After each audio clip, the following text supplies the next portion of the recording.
think now we're ready to move into our second guest speaker, which is Mayte Martín, a PhD researcher from the city of the University of Dublin, Ireland. And of course, we'll be very delighted to have your paradigm in terms of mediation and how you do it.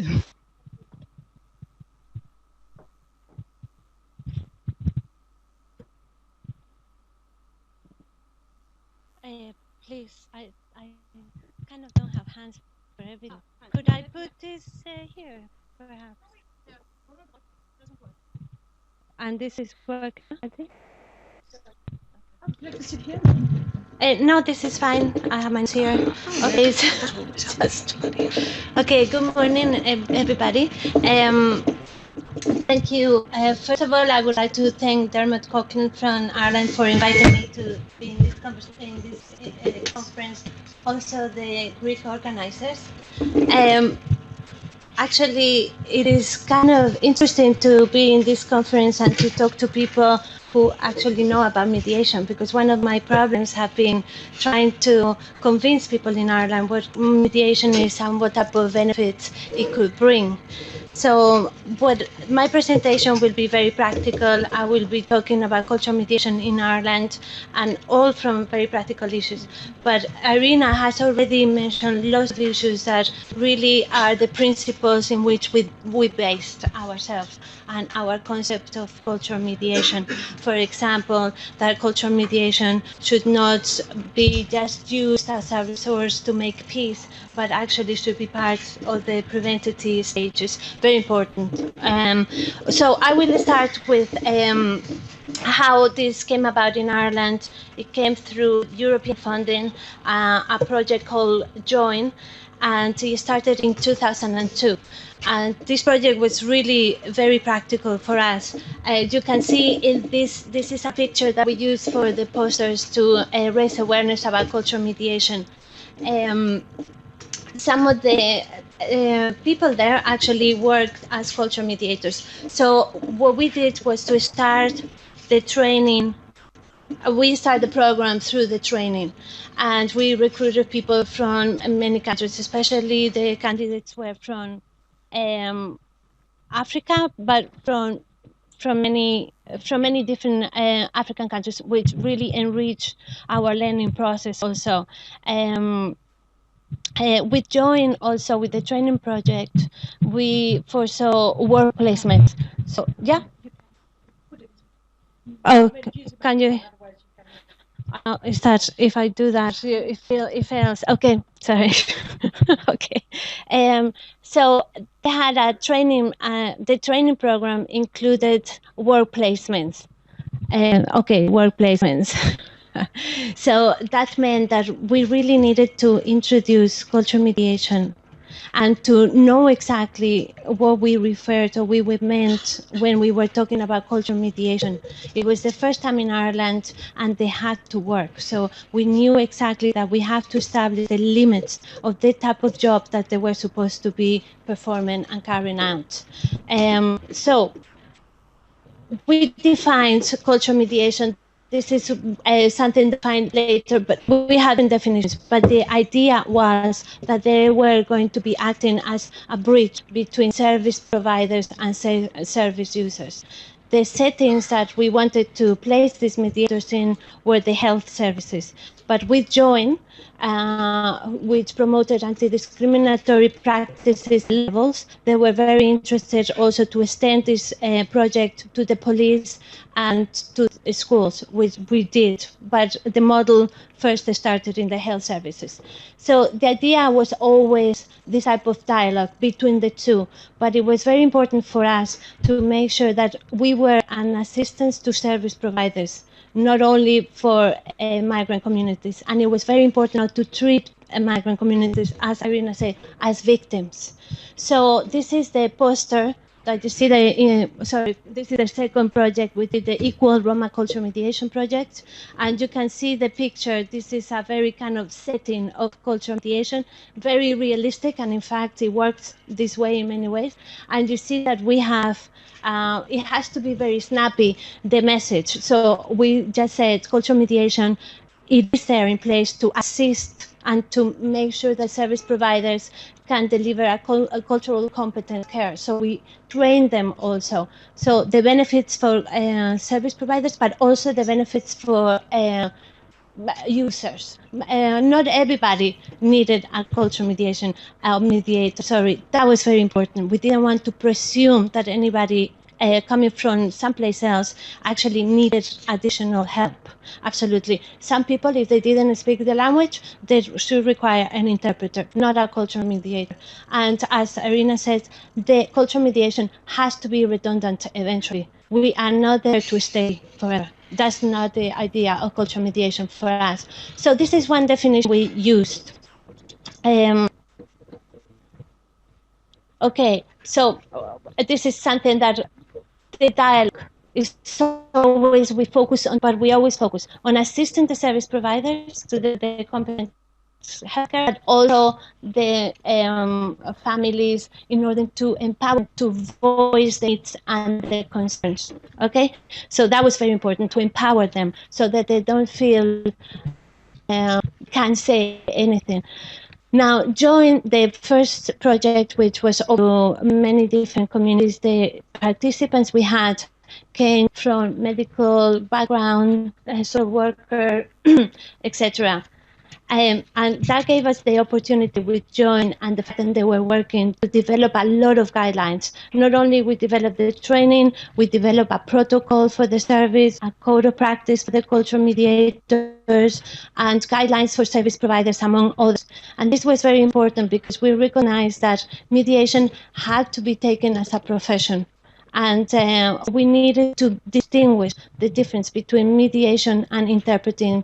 And a lot of service providers could get it very quickly that some of the problems that they had with families they were cultural based, but many others, they thought that it was only linguistic, that they couldn't speak the language. But as a matter of fact, many of them were cultural. For example, lots of problems with Nigerian people, whether they were Yoruba or Igbo, actually were more cultural because they were perfectly able to speak English. So that really proved our point in that case. So Join was really a very interesting project for us and a really great opportunity. So we used all those things that we developed and all these codes and all these guidelines for our second project. This was much better funded for us because it was an equal funded project. So this came from the Department of Enterprise and the European Social Fund. So that gave us a lot of opportunities. And we did this project only for the Roma community, because with Join, we learned from service providers and all the focus groups we carried that many of the Roma people living in Ireland, that they couldn't access the service at all. So we realized that this program had to be just targeted at the Roma people, and it had to be really tailored only for the Roma people. The training had to be different. We couldn't, for example, have Roma people in the same training as other communities. And all the candidates we had were women. So there were specific issues in this case. We couldn't train them together with men, etc., etc. And also they had a lot of domestic responsibilities, so we couldn't extend the program to a 6-month program, for example. We have to reduce it and to tailor it. But this program, the Equal Culture Mediation Project, also envisaged work in real cases in the health service provision. Okay, a little bit just to mention a couple of things about the Roma people. Roma people are arriving in Ireland at the late of the 90s, as in many other countries coming from Eastern Europe. When they came, Irish people didn't really understand the difference between Romani people and, for example, Romanian. In Ireland, there is the 85% of Roma people come from Romania. Some others come from other countries, Bulgaria, Poland, etc., but mainly is Romanian. And they were not accessing services. Some of the problems, of course, that they have, problems like everywhere else. They were isolated, very deprived economically, living in very isolated areas. They didn't have any information. They have lots of communication barriers, language barriers, cultural barriers. Many of them could not read and write in their own language, let alone in English. So we knew also, because of the literature from Europe and other organizations, Roma needed mediators. So for us, it was a great way to show in Ireland and to introduce in Ireland, to kind of further cultural mediation in Ireland. So it was the perfect project. But what we did was to tailor all the documents that we have developed for joint, we developed for equal. And it was very important to gain the trust of service providers, because we wanted to put them in the health services also. So we immediately lay out the principles, our principles of a project. So the principles of cultural mediation, that they trained people, they were professional, that they were engaged by the services, because what we wanted all these that would take this project and take it to the services. But very important that they did not advocate, that they were in the middle, in that between area where they don't advocate for one or the other. That didn't go very well sometimes with the migrant populations, because they wanted somebody to solve the problems, but we couldn't risk that, because then we couldn't gain the trust of the service providers. So it was very important for us to address those doubts that service providers had. Service providers had really bad experiences with Roma families in the sense that they couldn't communicate or they couldn't interact with them. First of all, they didn't realize that they were a different ethnic group, so they were Romanian, so they would take an interpreter from Romania. And of course, Roma people, as soon as they saw a Romanian interpreter, the very people that they were fleeing from, they were completely closed down. They couldn't say a thing. It was absolutely terrible.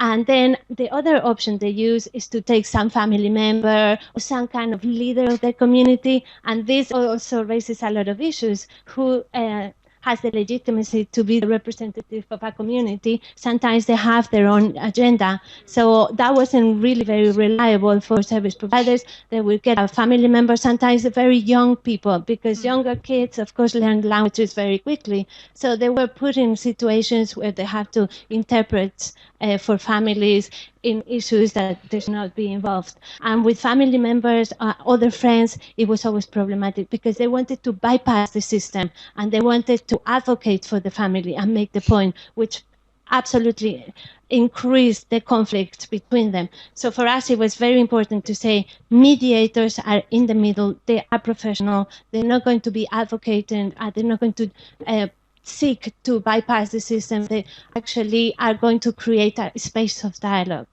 So these are two of our Roma cultural mediators, actually. Rodica and Gabi. Gabi, formalization, like the projects, I was the best mediator I have ever trained. Absolutely fantastic. So what type of tasks they do, these cultural mediators? Of course, they create the space of dialogue, they explain the service providers, the background of the clients, of the users, the patients. They also explain the Roma family, what they want to, how they navigate the system. But sometimes some of some of the work that involved was a Roma woman, for example, going and visiting Roma families to try to tell them that they have to open the door to public health nurses who take care of vaccinations for little babies, and to explain what they were, that they were not as authorities there or anything like that. It involved also sometimes to help Roma families to medical treatment. When they don't know how to read and write, it's very difficult if they are diagnosed with diabetes, how to measure the insulin, everything. So these things actually, it was useful. The task was also to follow up and make sure that they will get other consultants, etc. So this kind of a space of dialogue becomes a very diverse way of working for cultural mediators.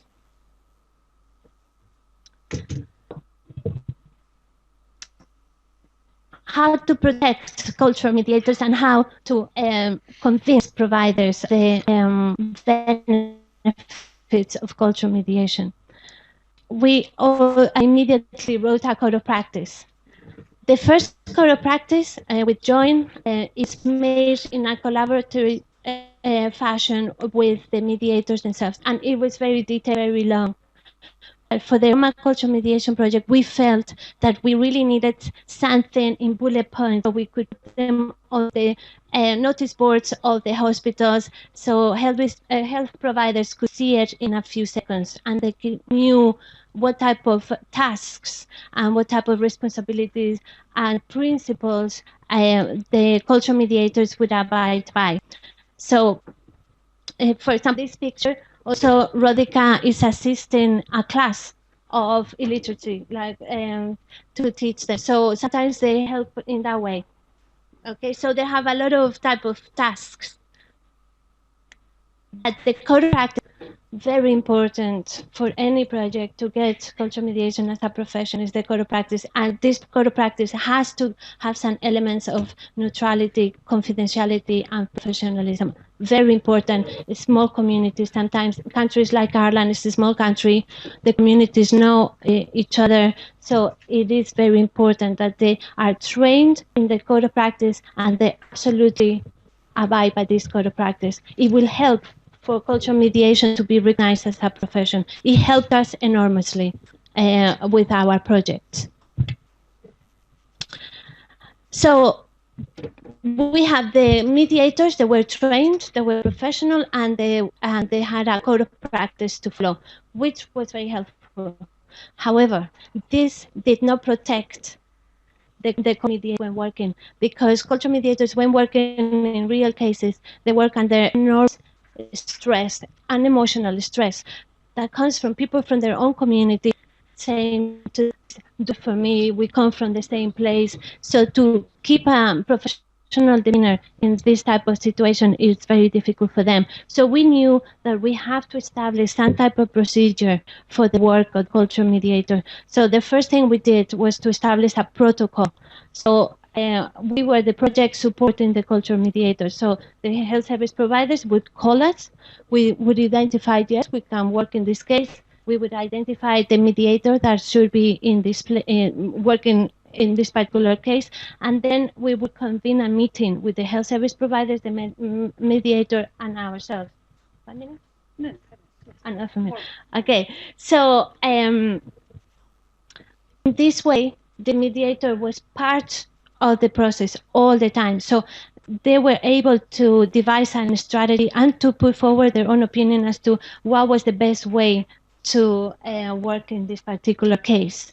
So for them, one of the things that we included in this protocol, guidelines for service providers. These service providers had to absolutely commit to respecting these guidelines in order to engage a cultural mediator. Some of the guidelines are like this. This is another real case. Gabi is mediating with the police in a camping that was a very big Roma family of 80 people just placed themselves camped in a motorway in Dublin. So it was a big thing, and so she mediated with the police. So the guidelines for service providers include things like respect the cultural mediators as professionals, to take them as colleagues, and to provide adequate briefings. Sometimes because of confidentiality issues, they wouldn't tell all the information to the cultural mediators, would put them in a very difficult position.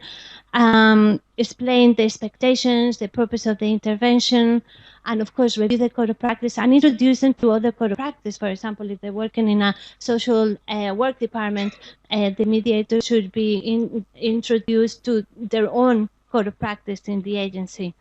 So more guidelines, they absolutely have to establish a structure of support for the cultural mediators while working, because the cases were quite difficult sometimes, and they needed to do evaluation of that cultural mediation. Evaluations are very important because not only you learn from the project or the work, but also you can use all that information if you want to get further funding from the European Union, for example. So very important to document every single case, every single thing.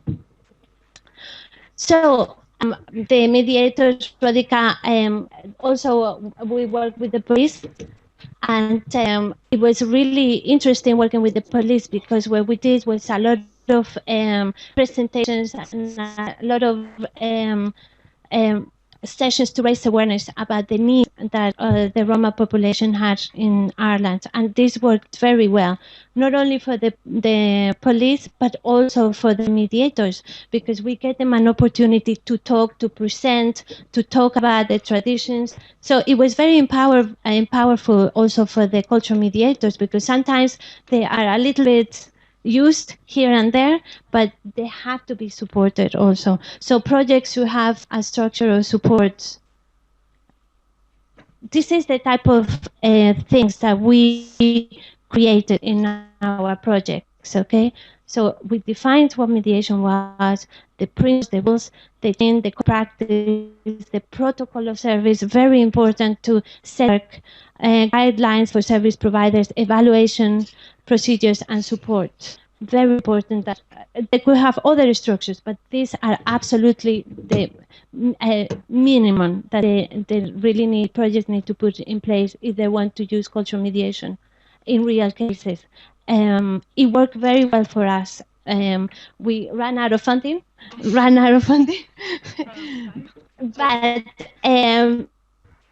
this is another picture. But some of the feedback we got was really great. But the best thing actually of our project is that then it was another consequence that had nothing to do with, and that two medical mobile units were established in Dublin.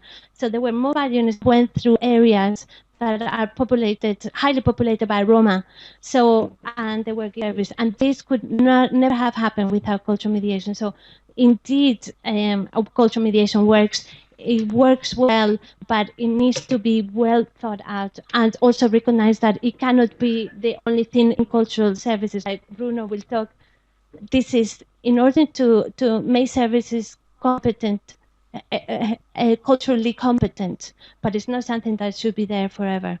And last, just to, if you want to get more information about our project and download it from there, it's free. It's a booklet with lots of nice pictures from Derek Spears. So thank you very much.